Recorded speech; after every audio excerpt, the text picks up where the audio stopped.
हर हर महादेव। स्वागत है आपका आध्यात्मिक कथा में। प्रिय दर्शकों, जो इस कथा को श्रद्धा और ध्यान से पूरा सुनेगा उसके जीवन से गरीबी और कष्ट सदा के लिए मिट जाएंगे। तो आइए आरंभ करते हैं इस दिव्य कथा को, और एक बार जोर से बोलिए हर हर महादेव। पार्वती भगवान शिव से कहती है, स्वामी, ये संसार बड़ा ही विचित्र है। कोई मनुष्य धनवान होता है तो कोई निर्धन, कोई परिवार सुखी रहता है तो कोई हमेशा दुख में डूबा रहता है। कई लोग कहते हैं कि ये सब केवल भाग्य का खेल है, लेकिन मेरे मन में प्रश्न है, क्या सचमुच ऐसा है? क्या गरीबी और अमीरी का कारण केवल भाग्य ही है, या इसके पीछे मनुष्य के कर्म भी जिम्मेदार हैं? शिवजी पार्वती से कहते हैं, उमा, तुम्हारा प्रश्न बहुत गहरा है। संसार में ये बात अर्ध सत्य है कि सब कुछ भाग्य पर निर्भर है। सत्य यह है कि मनुष्य के अपने कर्म, उसके आचरण और उसके पाप गुण ही उसके भाग्य का निर्माण करते हैं। भाग्य केवल एक परिणाम है, कारण हमेशा कर्म ही होते हैं। कुछ विशेष पाप ऐसे हैं जो लक्ष्मी को घर से दूर कर देते हैं और दरिद्रता को न्योता देते हैं। जब ये पाप जीवन में जगह बना लेते हैं तब सुख और शांति धीरे धीरे लुप्त हो जाते हैं। पार्वती भगवान शिव से कहती है, स्वामी, ये बात मेरे हृदय को छू रही है, परंतु कृपा करके ये विस्तार से बताइए कि कौन से पाप ऐसे हैं जो इंसान को गरीब बना देते हैं और कौन से कर्म ऐसे हैं जो सुख समृद्धि को बनाए रखते हैं। शिवजी पार्वती से कहते हैं, देवी, इस रहस्य को केवल उपदेश से नहीं समझाया जा सकता। इसे मैं तुम्हें एक कथा के माध्यम से सुनाऊंगा। ये कथा केवल सुनने के लिए नहीं है, बल्कि जीवन के गहरे सत्य को समझाने के लिए है। जिसने इसे ध्यान से सुना उसके जीवन से गरीबी, कष्ट और दुर्भाग्य दूर हो जाएगा। पार्वती भगवान शिव से कहती है, प्रभु, मैं ध्यान लगाकर आपकी कथा सुनना चाहती हूँ, कृपा कर मुझे वो कथा सुनाइए। शिव जी ने गंभीर स्वर में कथा आरंभ की। बहुत समय पहले की बात है। भारतवर्ष के एक नगर में एक व्यापारी रहता था। वो साधारण व्यापारी नहीं था, बल्कि अत्यंत धर्मनिष्ठ, परोपकारी और सत्यप्रिय था। उसका जीवन केवल धन कमाने में नहीं, बल्कि दूसरों की सेवा और ईश्वर की भक्ति में भी व्यतीत होता था। नगर के लोग उसे बहुत सम्मान देते थे, क्योंकि उसने कभी किसी का अहित नहीं किया था। उस व्यापारी के 2 पुत्र थे। दोनों ही सुसंस्कारित, आज्ञाकारी और मेहनती थे। जब वे विवाह योग्य हुए तो व्यापारी ने उनके लिए योग्य पत्नियां ढूंढी। दोनों बहुएं घर में आईं और परिवार और भी संपूर्ण हो गया। देवी वो घर प्रेम, सौहार्द और शांति से भरा हुआ था। घर का हर सदस्य एक दूसरे की भावनाओं का आदर करता था। भोजन के समय सब साथ बैठकर भोजन करते और किसी भी कार्य को करने से पहले आपस में विचार विमर्श करते। उस घर में कोई कला नहीं थी, कोई ईर्ष्या नहीं थी, केवल मिलन, सद्भाव और आनंद था। उमा, जब व्यापारी की छोटी बहू विवाह करके इस घर में आई तो मानो घर का वातावरण ही बदल गया। वो बहू केवल सुंदर ही नहीं, बल्कि गुणवान भी थी। उसका व्यवहार मधुर था, उसकी वाणी में नम्रता थी और उसके आचरण में भक्ति और करुणा झलकती थी। उसके आते ही ऐसा प्रतीत हुआ जैसे स्वयं लक्ष्मी उस घर में आकर बस गई हो। व्यापारी का व्यापार दिन दुनी रात चौगुनी बढ़ने लगा। जहां पहले लाभ सामान्य था, वहीं अब अचानक वृद्धि होने लगी। ग्राहकों की संख्या बढ़ गई, व्यापार के सौदे सफल होने लगे और हर दिशा से उन्नति के संकेत मिलने लगे। देवी केवल व्यापार ही नहीं, घर का वातावरण भी और अधिक मंगलमय हो गया। बड़ी बहू भी उसका साथ देती और दोनों मिलकर घर का कार्य करती। बेटों में भी आपसी प्रेम था और वे पिता के आदेश का पालन करते थे। परिवार का हर सदस्य एक दूसरे का सहारा था। घर में अन्न धन की कोई कमी न रही। भोजन के समय विविध प्रकार के व्यंजन बनते और कोई अतिथि घर पर आता तो उसका आदर सत्कार किया जाता। उस घर का हर कोना सुख और आनंद से भर गया। पार्वती भगवान शिव से कहती है, स्वामी, ये सुनकर मेरा मन बहुत प्रसन्न हुआ। ऐसा परिवार तो हर किसी के लिए आदर्श है। क्या सब लोग उस परिवार की सराहना करते थे? शिवजी पार्वती से कहते हैं, नहीं देवी, संसार का स्वभाव यही है कि जहां सुख और वैभव होता है, वहां ईर्ष्या और जलन भी जन्म ले लेती है। जो लोग स्वयं संघर्ष कर रहे होते हैं, वे दूसरों की समृद्धि को देखकर दुखी हो जाते हैं। यही उस नगर में भी हुआ। नगर के लोग उस व्यापारी की समृद्धि देखकर जलने लगे। वे आपस में कहने लगे, क्यों इस व्यापारी के घर में इतना वैभव है, क्यों इनके परिवार में इतना सुख है, जबकि हम दुख झेल रहे हैं? क्या इनके पास कोई गुप्त वरदान है? धीरे धीरे उनके हृदय में ईर्ष्या का विष भरने लगा। कुछ लोग चुगली करने लगे, कुछ लोग गलत बातें फैलाने लगे और कुछ तो व्यापारी के परिवार को नीचा दिखाने का प्रयास करने लगे। देवी, यही संसार का नियम है। जहां सुख होता है वहां ईर्ष्या जन्म लेती है और यही ईर्ष्या धीरे धीरे घर की शांति को भंग करने लगती है। पार्वती भगवान शिव से कहती है, स्वामी, आपने बताया कि नगरवासी ईर्ष्या करने लगे, लेकिन क्या केवल दूसरों की जलन से भी किसी परिवार का सुख शांति नष्ट हो सकती है? शिव जी पार्वती से कहते हैं, उमा, यह सत्य है। जब समाज में ईर्ष्या और द्वेष का वातावरण फैलता है तो उसकी छाया अच्छे से अच्छे घर पर भी पड़ने लगती है। चुगली और अपशब्द धीरे धीरे संबंधों में विष घोल देते हैं। मनुष्य जब दूसरों की बातों में आकर अपने ही परिवार पर संदेह करने लगे, तभी समृद्धि का पतन आरंभ हो जाता है। शिवजी ने आगे कथा सुनाई, जब नगर में लोग जलने लगे तो उन्होंने व्यापारी और उसके परिवार के बारे में तरह तरह की बातें सुनानी शुरू कर दी। फैलानी शुरू कर दी। कुछ कहते, देखो ये लोग अपने सुख का घमंड करते हैं। कुछ कहते, इनका व्यापार इतना बढ़ रहा है, जरूर इसमें कोई चाल है। धीरे धीरे ये चुगली व्यापारी के घर तक पहुंचने लगी। व्यापारी भले ही धर्मनिष्ठ और सत्यप्रिय था, लेकिन उसके बेटे और बहुएं अभी अनुभवहीन थे। वे कभी कभी इन बातों से विचलित हो जाते। बड़ी बहू को अक्सर ये लगता कि लोग छोटी बहू की अधिक प्रशंसा करते हैं। धीरे धीरे उसके मन में भी जलन का बीज अंकुरित होने लगा।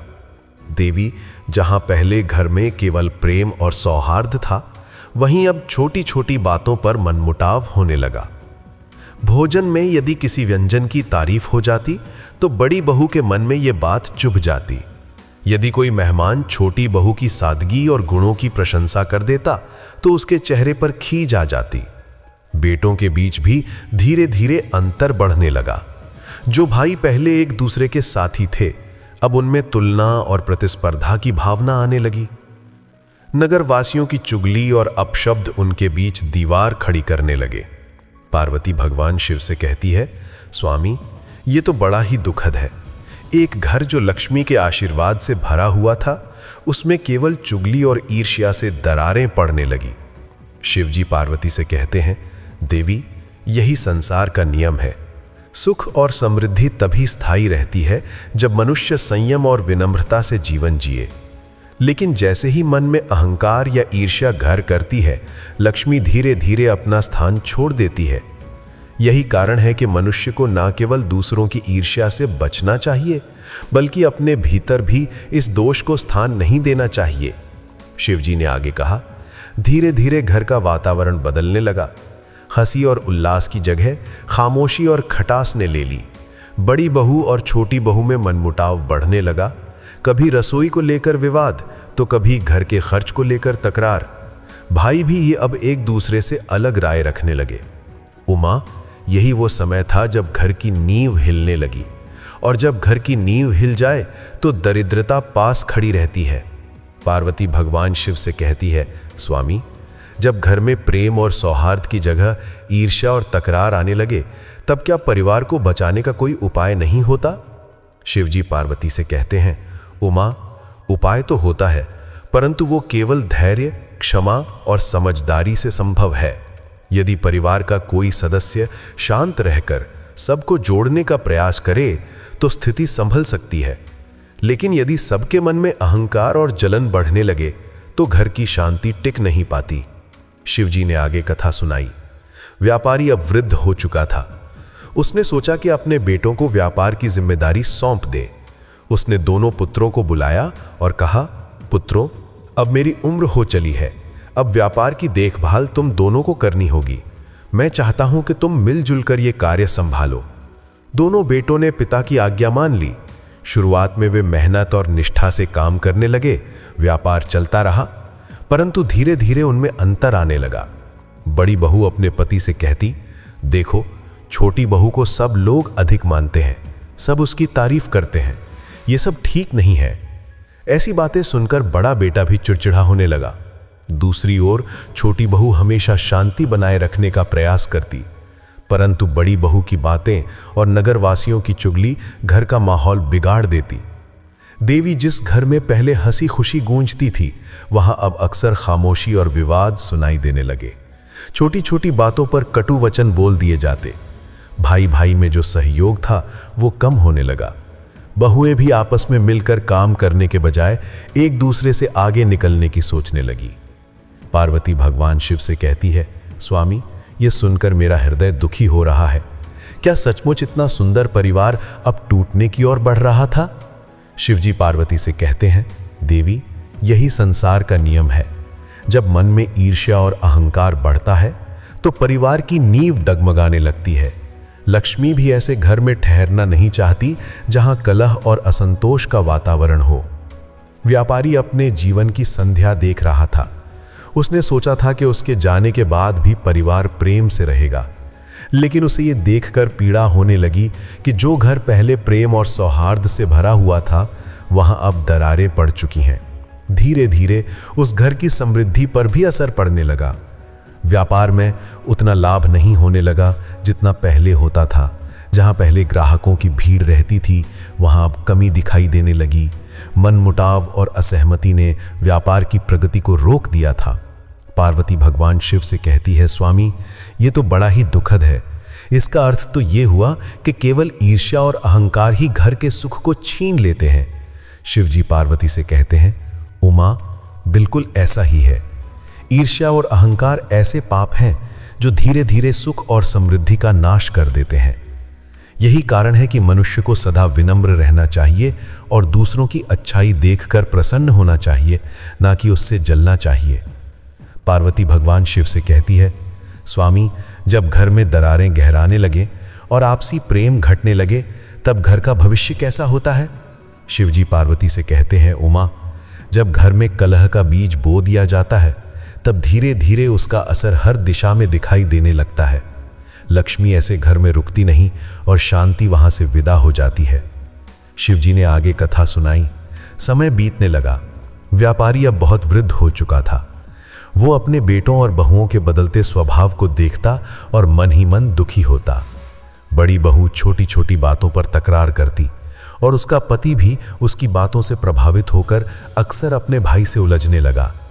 जहां पहले भाइयों का प्यार था, वहां अब शक और प्रतिस्पर्धा ने जगह ले ली। भोजन की मेज पर भी हंसी खुशी की जगह चुप्पी छा जाती। घर का वातावरण भारी रहने लगा। छोटी बहू हमेशा घर की शांति बनाए रखने का प्रयास करती। वो मीठे शब्दों से बात करती और दोनों भाइयों को जोड़ने की कोशिश करती, परंतु बड़ी बहू के मन का ईर्ष्या का विष इतना गहरा हो गया था कि वो हर स्थिति को संदेह की नजर से देखने लगी। धीरे धीरे इसका असर व्यापार पर भी पड़ने लगा। सौदे गड़बड़ाने लगे, ग्राहक कम होने लगे और जो लाभ पहले आसानी से होता था, अब वहां हानि झलकने लगी। व्यापारी को यह सब देखकर चिंता होने लगी। उसने कई बार अपने बेटों को समझाया, पुत्रों, मिलजुल कर रहो, कलह से केवल नुकसान होगा। लेकिन अहंकार और ईर्ष्या के कारण उसकी बातें असर नहीं करती। बेटों ने अपने पिता की सलाह को अनसुना करना शुरू कर दिया। देवी, यही संसार का नियम है। जब घर में एकता नहीं रहती, तब समृद्धि ठहर नहीं पाती। परिवार का सुख चैन छिन जाता है और धीरे धीरे दरिद्रता घर का रास्ता ढूंढ लेती है। पार्वती भगवान शिव से कहती है, स्वामी, यह सुनकर मेरा हृदय भारी हो गया। एक ऐसा परिवार जो पहले प्रेम और लक्ष्मी से भरा हुआ था, अब कलह और दरिद्रता की ओर बढ़ रहा है। क्या यही ईर्ष्या का सबसे बड़ा परिणाम है? शिवजी पार्वती से कहते हैं, हाँ उमा, ईर्ष्या और चुगली ही सबसे बड़े पाप हैं जो धीरे धीरे घर को खोखला कर देते हैं। यही कारण है कि शास्त्रों में बार बार कहा गया है कि हमें ना दूसरों से जलना चाहिए और ना ही दूसरों की चुगली करनी चाहिए। ये दोष जहां होता है, वहां सुख कभी स्थायी नहीं रह सकता। पार्वती भगवान शिव से कहती है, स्वामी, आपने बताया कि घर में कलह बढ़ रही थी और व्यापार भी कमजोर पड़ने लगा था, लेकिन क्या उस परिवार में कोई ऐसा था जो सबको जोड़ने का प्रयास करता रहा? शिवजी पार्वती से कहते हैं, हाँ उमा, उस घर में छोटी बहू ही ऐसी थी जो हर हाल में शांति बनाए रखना चाहती थी। उसका स्वभाव कोमल था और उसके मन में भक्ति और धैर्य भरा हुआ था। वो हमेशा मीठे वचनों से सबको समझाती और विवाद को समाप्त करने का प्रयास करती। वो घर के कामों को पूरे मन से करती और कभी शिकायत नहीं करती। अगर बड़ी बहू उसे कठोर शब्द कह भी देती तो वो मुस्कुराकर सह लेती। उसका धैर्य और सहनशीलता ही उस घर की सबसे बड़ी शक्ति थी। लेकिन बड़ी बहू के मन में ईर्ष्या गहराती जा रही थी। उसे लगता था कि घर में हर कोई छोटी बहू की प्रशंसा करता है और उसकी ओर झुकाव रखता है। ये सोचकर उसके हृदय में क्रोध और जलन और भी अधिक बढ़ जाती। देवी, यही कारण था कि अक्सर घर में विवाद की जड़ वही बनती। छोटी बहू के गुण उसे और भी असहनीय लगते। कई बार वो अपने पति से कहती, देखो सब लोग छोटी बहू को ही अच्छा समझते हैं, हमें हमेशा पीछे रखा जाता है, यह न्याय है। धीरे धीरे ये बातें बड़े बेटे के मन को भी प्रभावित करने लगी। वो छोटी छोटी बातों में अपने भाई से उलझने लगा। जहाँ पहले भाइयों में आपसी प्रेम था, अब वहाँ कटुता और तकरार का बीज बो दिया गया था। पार्वती भगवान शिव से कहती है, स्वामी ये तो बड़ा ही दुखद है। एक ही घर की दो बहुएं, जिनमें से एक शांति चाहती है और दूसरी ईर्ष्या में जल रही है, क्या बड़ी बहू का ये स्वभाव ही दरिद्रता को बुलाने का कारण बना? शिव जी पार्वती से कहते हैं, देवी बिल्कुल ऐसा ही है। जब किसी के मन में ईर्ष्या का अग्नि जलने लगे तो वो केवल स्वयं को ही नहीं, पूरे परिवार को जलाती है। यही कारण है कि शास्त्रों में ईर्ष्या को सबसे बड़ा पाप कहा गया है। छोटी बहू के गुण उस घर को संभाल रहे थे, लेकिन बड़ी बहू की जलन धीरे धीरे उस घर की समृद्धि को खा रही थी। घर के कोनों से खुशियां जैसे विदा होने लगी थी। पार्वती भगवान शिव से कहती है, स्वामी आपने बताया कि बड़ी बहू की ईर्ष्या और जलन ने घर का वातावरण बिगाड़ दिया, लेकिन क्या इस कारण उस परिवार की समृद्धि सचमुच कम होने लगी? शिव जी पार्वती से कहते हैं, हाँ उमा, यही तो संसार का अटल नियम है। जब घर में ईर्ष्या, कलह और अशांति फैल जाती है तो लक्ष्मी वहां से धीरे धीरे विदा हो जाती है, और जब लक्ष्मी का निवास न रहे तो दरिद्रता स्वयं कदम रख देती है। शिव जी आगे कथा सुनाते हैं, धीरे धीरे उस घर की हालत बदलने लगी। जहां पहले रसोई में तरह तरह के व्यंजन बनते थे, अब वहां सादे भोजन से ही गुजारा होने लगा। जहां पहले मेहमानों का स्वागत धूमधाम से होता था, अब वहां उनके आने पर भी संकोच होने लगा। व्यापारी का व्यापार अब पहले जैसा लाभ नहीं दे रहा था। कई सौदे बिगड़ गए, ग्राहकों की संख्या घट गई और लाभ की जगह हानि होने लगी। भाइयों की आपसी तकरार ने व्यापार की प्रगति को रोक दिया था। घर का वातावरण भी पहले जैसा सुखद नहीं रहा। छोटी छोटी बातों पर विवाद होता और परिवार का हर सदस्य तनाव में रहने लगा। बड़ी बहू का स्वभाव और भी कठोर हो गया। छोटी बहू धैर्य और भक्ति से सब सहती रही, लेकिन उसके प्रयास भी परिवार को पूरी तरह संभाल नहीं पाए। पार्वती भगवान शिव से कहती है, स्वामी ये तो बहुत दुखद है। एक ऐसा घर जहां लक्ष्मी का निवास था, वहां अब दरिद्रता ने प्रवेश कर लिया। क्या यही ईर्ष्या और कलह का परिणाम है? शिव जी पार्वती से कहते हैं, हाँ देवी, यही सत्य है। जब मनुष्य अपने घर में शांति को नष्ट कर देता है तो धन और अन्न भी धीरे धीरे छिन जाते हैं। ईर्ष्या और कलह से न केवल मनुष्य का मन अशांत होता है, बल्कि उसका भाग्य भी दुर्बल हो जाता है। यही कारण है कि हमें अपने घरों में सदा प्रेम, धैर्य और समझदारी का पालन करना चाहिए। जहाँ कला होती है वहाँ दरिद्रता अपने आप आ जाती है। शिव जी कुछ देर मौन रहे, फिर गहरी आवाज में बोले, उमा, यही कारण है कि ईर्ष्या और चुगली को शास्त्रों ने सबसे बड़ा दोष कहा है। ये दोष केवल मनुष्य को नहीं, पूरे परिवार को पतन की ओर ले जाता है। पार्वती भगवान शिव से कहती है, स्वामी अब मैं समझ गई कि ईर्ष्या और कला ही घर की शांति और समृद्धि को छीन लेते हैं। लेकिन कृपा करके ये बताइए कि और कौन से पाप ऐसे हैं जो मनुष्य को दरिद्रता की ओर ले जाते हैं? शिव जी पार्वती से कहते हैं, उमा, ये बहुत आवश्यक प्रश्न है। ईर्ष्या तो एक बड़ा पाप है, परंतु इसके अलावा भी कई ऐसे दोष हैं जिनसे लक्ष्मी घर से विदा हो जाती है। मैं तुम्हें विस्तार से बताता हूं। शिव जी आगे कहते हैं, सबसे पहला दोष है आलस्य। आलसी मनुष्य ना तो धर्म का पालन करता है और ना ही परिश्रम करता है। वो काम को टालता रहता है। आलस्य से मनुष्य का समय नष्ट होता है और धीरे धीरे दरिद्रता उसके पीछे पीछे चली आती है। दूसरा दोष है झूठ। जो मनुष्य असत्य बोलता है उसका विश्वास कोई नहीं करता। व्यापार हो या संबंध, झूठ हर जगह विष की तरह फैलता है। असत्य के कारण लक्ष्मी दूर हो जाती है, क्योंकि लक्ष्मी सत्य और धर्म के साथ ही ठहरती है। तीसरा बड़ा पाप है परस्त्री गमन। जो पुरुष अपनी पत्नी के अतिरिक्त अन्य स्त्रियों की ओर आकर्षित होता है, उसका जीवन कभी सुखी नहीं रहता। ये पाप न केवल उसके धर्म को नष्ट करता है, बल्कि उसके घर की शांति को भी भंग कर देता है। ऐसे घर में लक्ष्मी कभी नहीं ठहरती। चौथा दोष है क्रोध और लालच। जो मनुष्य सदा क्रोधित रहता है और दूसरों का अहित सोचता है, उसका मन कभी शांत नहीं होता। और जो लालच में डूबा रहता है, वो संतोष को खो देता है। क्रोध और लालच दोनों मिलकर घर की नींव हिला देते हैं और दरिद्रता को आमंत्रित करते हैं। पार्वती भगवान शिव से कहती है, स्वामी ये सब सुनकर मैं चकित हूँ। क्या सचमुच इन दोषों के कारण ही घर से लक्ष्मी विदा हो जाती है? शिवजी पार्वती से कहते हैं, हाँ देवी, यही सत्य है। ईर्ष्या, आलस्य, झूठ और अन्य दोष मिलकर मनुष्य को दरिद्र बना देते हैं। जो इनसे दूर रहता है और सत्य, परिश्रम और धर्म का पालन करता है, वही सुख और समृद्धि को प्राप्त करता है। इसलिए हे उमा, मनुष्य को चाहिए कि वो अपने जीवन से इन दोषों को निकाल फेंके, तभी उसके घर में स्थायी सुख और लक्ष्मी का निवास होगा। पार्वती भगवान शिव से कहती हैं, स्वामी आपने स्पष्ट बताया कि ईर्ष्या, आलस्य, झूठ और अन्य दोष दरिद्रता का कारण बनते हैं, लेकिन मुझे एक बात और जाननी है। घर में पति और पत्नी का रिश्ता भी तो बहुत महत्वपूर्ण होता है।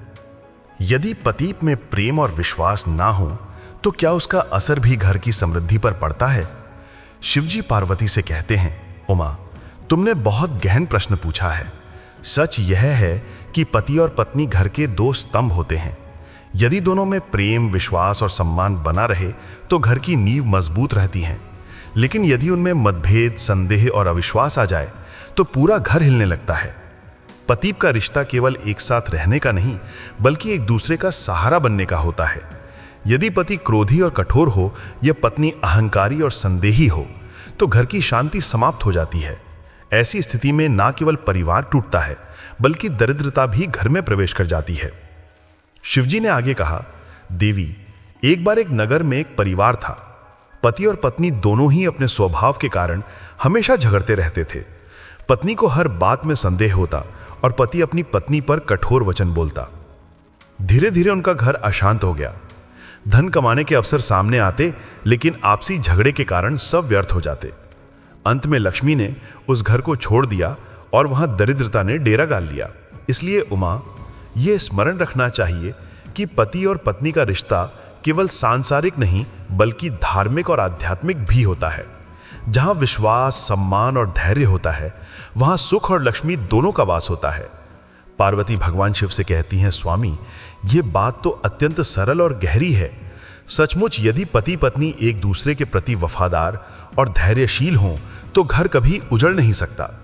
शिवजी पार्वती से कहते हैं, हाँ देवी, यही कारण है कि शास्त्रों में दाम्पत्य धर्म को अत्यंत पवित्र और महत्वपूर्ण बताया गया है। जब पति पे एक दूसरे का सहारा बनते हैं तो लक्ष्मी स्वयं ऐसे घर में स्थायी निवास करती है। पार्वती भगवान शिव से कहती हैं, स्वामी, अब मैं समझ रही हूं कि घर की समृद्धि केवल धन से नहीं, बल्कि अच्छे आचरण और आपसी प्रेम से भी जुड़ी होती है। लेकिन कृपा करके ये भी बताइए कि किन लोगों की उपस्थिति घर के सुख और लक्ष्मी को नष्ट कर देती है? क्या सचमुच कुछ ऐसे लोग होते हैं जिनके रहने से लक्ष्मी प्रवेश नहीं करती? शिवजी पार्वती से कहते हैं, हाँ उमा, ये बिल्कुल सत्य है। कुछ प्रकार के लोग ऐसे होते हैं जिनकी उपस्थिति ही घर की शांति और लक्ष्मी को नष्ट कर देती है। यदि ये लोग किसी परिवार में बस जाएं, तो चाहे वो परिवार कितना भी धनी क्यों ना हो, अंत में दरिद्रता और अशांति ही पनपती है। पार्वती भगवान शिव से कहती हैं, स्वामी, वे लोग कौन हैं? कृपा करके विस्तार से बताइए। शिवजी पार्वती से कहते हैं, देवी, पहला व्यक्ति वो है जो मद्यपान करता है।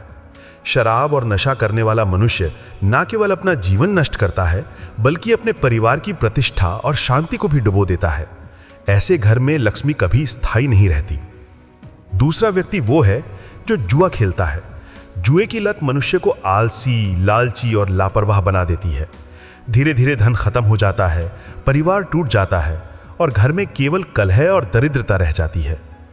तीसरा व्यक्ति वो है जो परस्त्रीगामी हो। ऐसा मनुष्य अपने धर्म, अपनी पत्नी और अपने परिवार के साथ विश्वासघात करता है। इस पाप के कारण न केवल उसका जीवन नष्ट होता है, बल्कि उसका घर भी अपवित्र हो जाता है। लक्ष्मी ऐसे घर को तुरंत छोड़ देती है।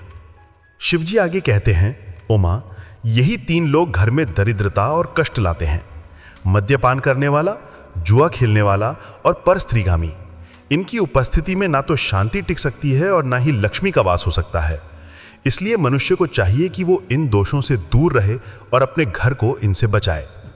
पार्वती भगवान शिव से कहती हैं, स्वामी, ये तो बड़ा ही गहरा और स्पष्ट ज्ञान है। सचमुच यदि कोई परिवार इन दोषों से बचे तो वहां सुख और लक्ष्मी सदा बनी रह सकती है। शिवजी पार्वती से कहते हैं, हाँ देवी, यही सत्य है। जहां धर्म, सत्य और संयम होता है वहां लक्ष्मी स्थायी होती है, और जहां पाप, नशा और अविश्वास होता है वहां दरिद्रता और कष्ट सदा बने रहते हैं। पार्वती भगवान शिव से कहती हैं, स्वामी, आपने बड़े स्पष्ट रूप से बताया कि ईर्ष्या, आलस्य, झूठ, क्रोध, लालच और परस्त्रीगमन जैसे पाप घर से लक्ष्मी को दूर कर देते हैं। साथ ही ये भी कि मद्यपान, जुआ और परस्त्रीगामी व्यक्ति घर को पूरी तरह नष्ट कर देते हैं। अब कृपा करके ये बताइए कि मनुष्य को समृद्धि और सुख बनाए रखने के लिए क्या करना चाहिए। शिवजी पार्वती से कहते हैं, उमा, मनुष्य के लिए सबसे बड़ा धर्म है सत्य, परिश्रम और संतोष। जो मनुष्य सत्य बोलता है, दूसरों का अहित नहीं सोचता और परिश्रम से जीवन यापन करता है, उसके घर में दरिद्रता कभी प्रवेश नहीं करती। जहां परिवार के लोग आपस में प्रेम से रहते हैं, एक दूसरे का सम्मान करते हैं और धर्म के मार्ग पर चलते हैं, वहां लक्ष्मी स्थायी निवास करती है। लेकिन जहां कलह, ईर्ष्या और अविश्वास होता है, वहां दरिद्रता अपने आप चली आती है। देवी, मनुष्य को चाहिए कि वो अपने घर में धर्म का दीपक जलाए, ईश्वर की भक्ति करे, माता पिता का सम्मान करे और अपने परिवार के प्रति वफादार रहे। यही जीवन का सच्चा सुख है। पार्वती भगवान शिव से कहती हैं, स्वामी, आपने जो ज्ञान मुझे दिया है वो न केवल मेरे लिए बल्कि पूरे संसार के लिए कल्याणकारी है। सचमुच यदि कोई परिवार इन दोषों से बचे तो वहां सुख और लक्ष्मी सदा बनी रह सकती है। शिवजी पार्वती से कहते हैं, हाँ देवी, यही सत्य है।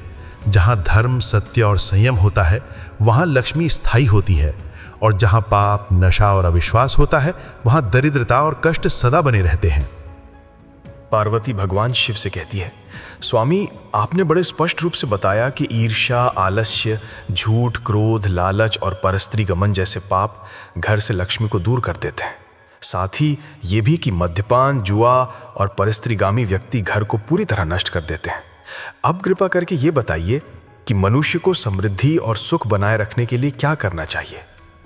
शिवजी पार्वती से कहते हैं, उमा, मनुष्य के लिए सबसे बड़ा धर्म है सत्य, परिश्रम और संतोष। जो मनुष्य सत्य बोलता है, दूसरों का अहित नहीं सोचता और परिश्रम से जीवन यापन करता है, उसके घर में दरिद्रता कभी प्रवेश नहीं करती। जहां परिवार के लोग आपस में प्रेम से रहते हैं, एक दूसरे का सम्मान करते हैं और धर्म के मार्ग पर चलते हैं, वहां लक्ष्मी स्थायी निवास करती है। लेकिन जहां कलह, ईर्ष्या और विश्वास होता है वहां दरिद्रता अपने आप चली आती है। देवी, मनुष्य को चाहिए कि वो अपने घर में धर्म का दीपक जलाए, ईश्वर की भक्ति करे, माता पिता का सम्मान करे और अपने परिवार के प्रति वफादार रहे। यही जीवन का सच्चा सुख है। पार्वती भगवान शिव से कहती है, स्वामी, आपने जो ज्ञान मुझे दिया है वो न केवल मेरे लिए बल्कि पूरे संसार के लिए कल्याणकारी है। सचमुच यदि मनुष्य इन बातों को अपने जीवन में उतार ले तो कोई दरिद्रता उसके घर में प्रवेश नहीं कर सकती। शिवजी पार्वती से कहते हैं, हाँ देवी, यही कारण है कि शास्त्रों में बार बार कहा गया है कि पापों से बचो और धर्म का पालन करो। यही सुख और समृद्धि का मार्ग